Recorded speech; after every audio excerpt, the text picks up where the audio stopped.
Today we're comparing 6 webcams between $50 and $150. All of these are amazing webcams, so it's gonna be a great comparison. One of them is a sponsored inclusion, the OBSBOT Tiny 2 Lite, but as you can see, it's still in the packaging. We're gonna check it out together. It's gonna be tested live, just like the other ones, so I'm really looking forward to this. This is the Logitech Brio, arguably one of the most popular webcams out there. It is very famous and is famous for a reason. This webcam is an absolute beast. You can't really go wrong with it. Besides the webcam, it comes with a USB to USB-C cable, which is very long, by the way. I really appreciate that. And besides that, it also comes with a pouch which has one compartment for the webcam and then another separate one for the cable so you don't damage the webcam. It also says Logitech on the pouch itself. This is a pretty nice premium edition. I'm going to test all the webcams on this stand. This way you can also see the webcam from both perspectives. Okay, let's see if it shows up as a video capture device. Logitech Brio, there we go. Okay, so it should be connected right now. This is the base quality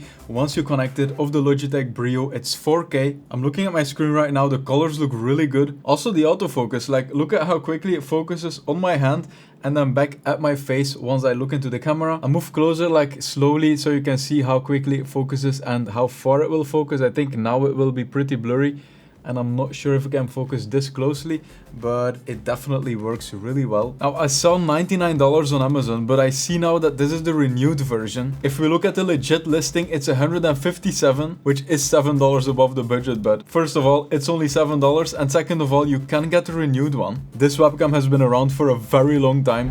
This is the OBSBOT Tiny 2 Lite. It's a light version of the very premium and very high quality OBSBOT Tiny 2. This is a more affordable version of it and I have very high hopes. I'm updating the webcam right now and it's successful. And the only thing I need to do to make it track me is this right here. It will blink and then now it should be tracking me, as you can see. By the way, look at the sharpness of this webcam. That's absolutely crazy. I'm just as impressed with the Lite version as I was with the Tiny 2. I mean, this is such a good buy if you want one of these auto-tracking webcams. And if you use an auto-tracking webcam, then if you're gaming and you slightly move, you will see that it will slowly start moving, and now I'm back in the frame. You can change the tracking here. It's pretty fast now, but it's also very smooth. If you change it to motion, then it's very snappy. Like, look at this. Look at how quickly it will track me. There is no way I can lose this webcam. Look at this. Now, if it's set to normal tracking, then it will just track you. And if you go further away, it will keep you in the frame, but it won't do anything else. However, if, for example, you change this to close-up, then if you're close, it will just keep you as a close-up. But if you move further away, it will zoom in. Even if it zooms on you, the quality is still good. Okay, let's move closer. And as you can see, it quickly zooms out. Like, this is crazy. You can also add presets. This can be preset 1. Then you can move a bit. And this can be preset 2. And so now you can click on preset 2. You can click on preset 1. And it will just move between them. Now this here is for manual movement. You can zoom in as well. Look at the quality of the zoom. This is a 4x zoom, but like this webcam. What? This is crazy. Now in the image tab, you can enable HDR, you can use manual focus, you can fix flickering. This is very handy. These right here are settings for the gestures. These are important. If you do this, it will zoom in. If you do it again, then the webcam will zoom out. Now if you want to control the zoom, then you do this. You can go in, out. It's very snappy. Just as a previous one, this webcam is so impressive. I feel like many people are again going to love the sharpness, love the colors, love the tracking. And let's quickly test the mic. Okay, hello, test. Now you do hear my AC in the background. And I will quickly test the noise reduction. So I'll set it to strong. Okay, you definitely hear that. Let's go back to off. Okay, very apparent. Maybe weak is enough. Now, something on top here is beauty settings. So we have the blur level. Let's set it to 2, for example. The autofocus is really good. And the bokeh as well. Let's try the maximum. I have to be honest, look at my hand. Usually this looks very bad between the fingers.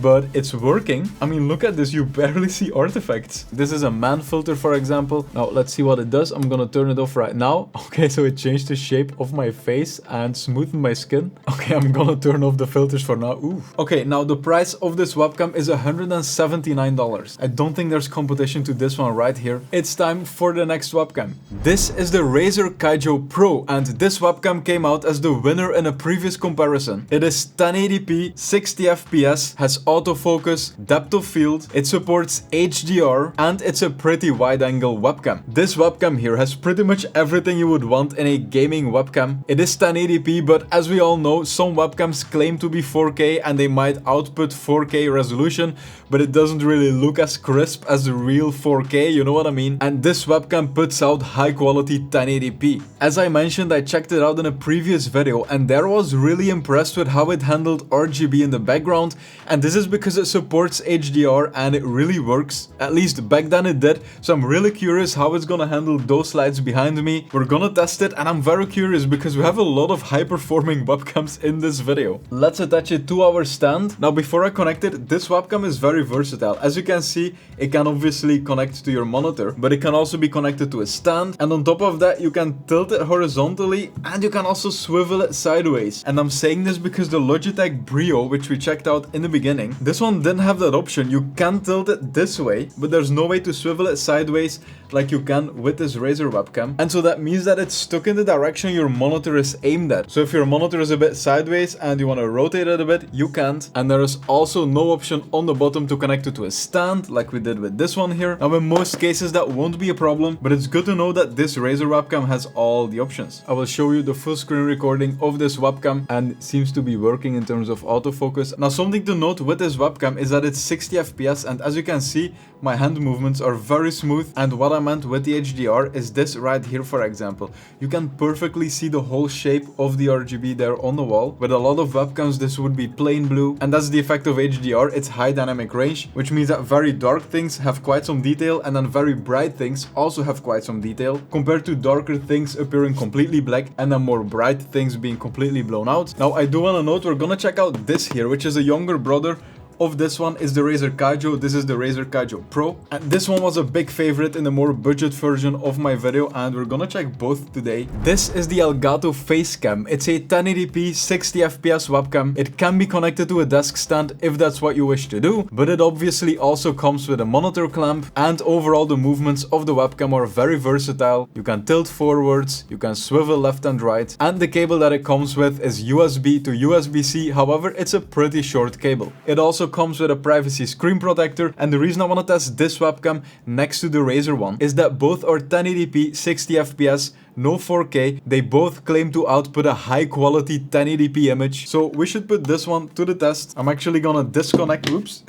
the monitor clamp, because then we can connect it to our stand. Alright, let's put it here and let's try to find it. Elgato Facecam. Now this obviously is overexposed. Now this might be under camera control, and then here exposure is at auto. Let's see if we can fix this. Ooh, -12, then the lights are flickering like crazy, so we need -11. We might be able to fix it with this brightness slider, and let's check out what that looks like. This is the result. Let's check out the autofocus. Like if I keep looking in the webcam like the other webcams, it should actually autofocus on my face. It should be pretty sharp. Let's quickly check out the price. They have an upgrade, the Facecam MK2, but this one is 150. The one we are checking out is this. Apparently it's $80, which is $10 less than the Razer Kaijo Pro, but I felt like this one was a bit better. Maybe I'm wrong, we'll see in the results. We have two webcams left. This one is basically like the Logitech Brio. It's 1080p 60, 4K 30. It's very wide angle, and then this one will be the budget contender, and it might blow the rest out of the water, but I'm not sure. Then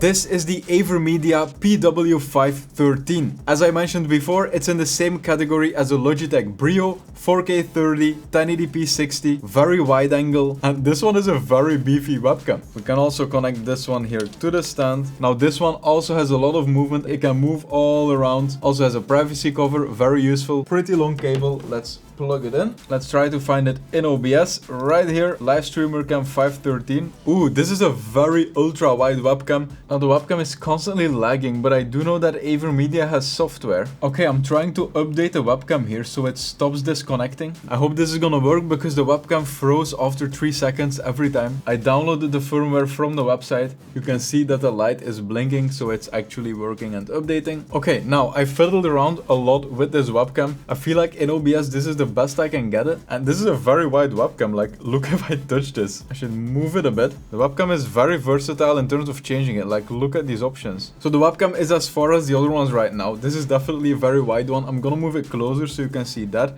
It can be much closer to you, this webcam. I think there's no autofocus. Ah, this might be the fixed focus one. Like, it doesn't really focus on anything. It's just a fixed distance. Let's see if we can manually change it. I think this is the focus distance, so we can't really test it like this and like test it on my eye because it's not gonna focus. I think this is definitely a good webcam, but I feel there are other options out there. I mean, this webcam is about $140–$150. For this price, you can pretty much get this webcam. And I think the quality was better. It's auto-tracking, it's new. Or you could go for the Kaijo Pro, for example, which is half the price almost. Well, not really half, but it's $90. It might be a bit outdated. This webcam has been around for a very long time. By the way, I might have forgot to mention, I do have a 5% discount code of this OBSBOT webcam. That's not why I mentioned it, because I mentioned the Razer one as well. But they just sent me an email that I will get a 5% discount code. So I think they used the Yella6, which is my real name, which is pretty awkward. But yeah.